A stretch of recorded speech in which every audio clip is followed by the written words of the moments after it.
ഫോണിലേക്ക് നോക്കുന്നേയില്ല ഫോട്ടോ എടുക്കാൻ വേണ്ടി. മറ്റാണെങ്കിൽ ഭയങ്കര ഉഷാർ കളിയും ചിരിയും.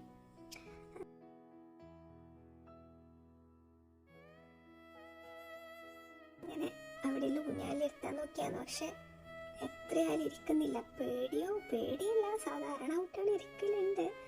പക്ഷെ ഇതൊരു സ്ലിപ്പാവുന്ന രീതിയിൽ പേടിച്ചു പോകുന്നു. കുറച്ച് സമയം ഇരുന്ന് അത് കഴിഞ്ഞ് കരയാൻ തുടങ്ങി. അങ്ങനെ ഇത് ജസ്റ്റ് ഫോട്ടോ എടുക്കാൻ വേണ്ടി കടലിൻ്റെ കരയത്തൊക്കെ പോയി ഇരുന്നതാണ്.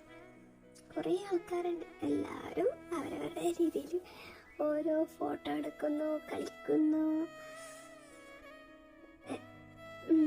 കുട്ടികൾ ഭയങ്കര ഹാപ്പിയാണ്. കാരണം കുറേ ദിവസങ്ങൾക്ക് ശേഷം ഈവനിങ് പുറത്തിറങ്ങിയതാണ് ബീച്ചിലൊക്കെ. അങ്ങനെ നമ്മൾ വീണ്ടും